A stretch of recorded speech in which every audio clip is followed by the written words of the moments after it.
إلى طبعا رغم ظروف الاختبارات بالنسبة للطلاب في السعودية، إلا أنه رائعة جدا للغنام، عرضية لكنها مرت إلى خارج أرضية الملعب. كانت لقطة رائعة من بيتروس، الكرة من بيتروس إلى الغنام بعرضية واصلة إلى خارج أرضية لعبد الرزاق حمد الله، مالي الدنيا وشاغل الناس في مسابقة الدوري.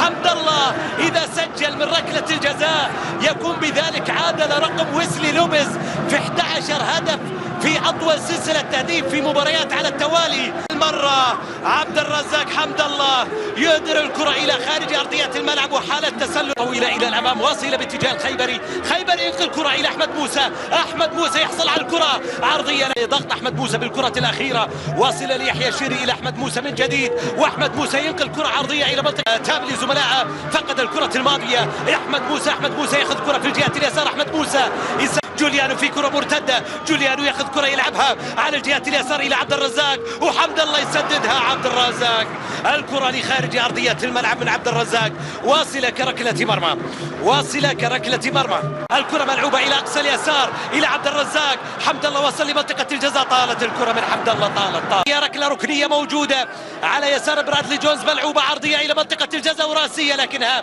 لا طلق. موسى وصل لعب كرة عرضية داخل منطقة الجزاء، الشيري لعبد الرزاق، حمد الله إلى هدف أول لصالح النصر. نعم عبد الرزاق حمد الله، النصر انحل بالملعب كفى، يرسم البسمة على وجه الجميع، روح واحساس وحماس ما طفى، يستحق الفوز وجهده ما يضيع. حمد الله يسجل الهدف الاول في صالح النصر، هذه المرة ما تضيع، حمد الله يستغل الكرة بعد لقطة رائعة بين لاعبين النصر تناقلوها إلى أن وصلت لعبد الرزاق، وعبد الرزاق مسؤول كل المسؤولية عن مثل هذه الكرات. شوف الكرة مرة ثانية، جوليانو خلال يحود مرة أخرى من جانب النصر، على الفتح يستعيد كرته وتسديده، لكن برادلي جونز تصدي كان رائع جدا من برادلي جونز. الكرة تعود إلى ماتياس في منطقة المباراة الأول.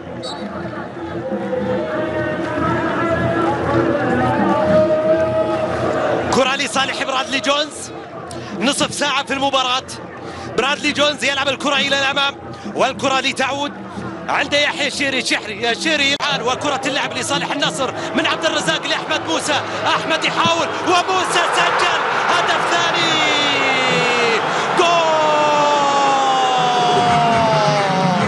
هدف ثاني لصالح النصر.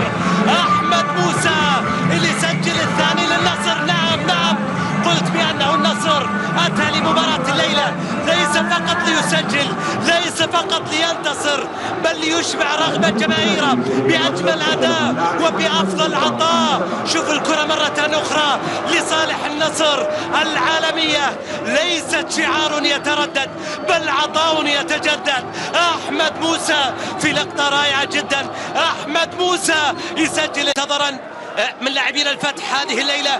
الكرة ملعوبة على الجهة اليمين وتسديدة، لكن النصر كان بمن حضر. الكرة ملعوبة على الجهة اليمين، الغنام عرضية في هذه المباراة لكنها تصل إلى ركلية ملعوبة إلى منطقة الجزاء، إلى ركلة ركنية، والكرة مرت إلى ركلة ركنية لصالح النصر. واحد النصر يفوز عن هدف يقول إن شاء الله جابني هالليلة، وإن شاء الله جابني هالليلة. المباراة اللي واجه فيها هجمات متكررة من كل الأماكن ومن كل الاتجاهات، الكرة الراسية إلى خارج أرضية الملعب إلى ركلة ركنية، الركلة الركنية لصالح النصر، ركلة ركنية في صالح النصر مع تواجد عدد من لاعبين النصر من اجل الاستفاده من الكره الراسيه. ما يكون هو افضلهم على الاطلاق، يقابل محمد نعماني اللاعب الاطول في هذه المباراه. محمد نعماني، وركله ركنيه ملعوبه الى منطقه الجزاء، والكره مرت الى خارج ارضيه الملعب واصله كركله مرمى في صالح النصر او في صالح الفتح.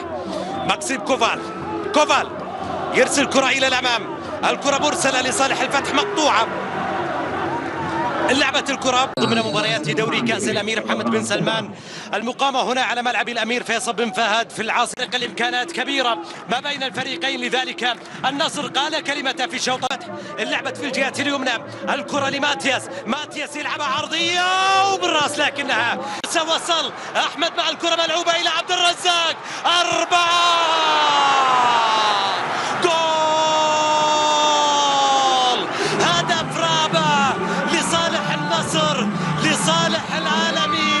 النصر يقول لمسابقة الدوري وش تبين بعد أكثر؟ مهرك الغالي اليوم ادفعه ويسجل الهدف الرابع عن طريق عبد الرزاق حمد الله.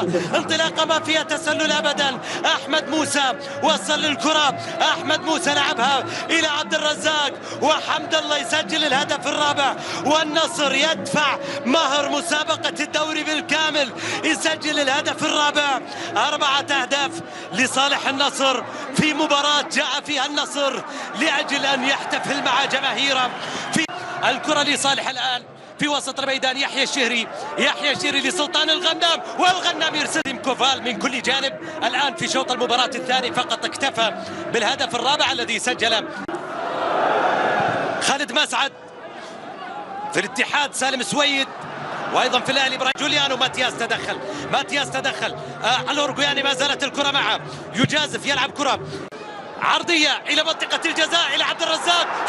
هذه المباراة هي عقد الوفاق وعقد المحبة من أحمد موسى إلى جانب الجماهير النصراوية. يسجل خامس كنترول رائع جدا من أحمد موسى، مع يسجل الخامس. العرضية كانت رائعة جدا لعبد الرزاق حمد الله اللي لو ما سجل يستحق معها ركلة جزاء، لكن أحمد موسى لا ينتظر القرار ولا ينتظر الفار ويسجل الهدف الخامس لصالح النصر. أحمد موسى يسجل خماسية للنصر في مباراة الليلة.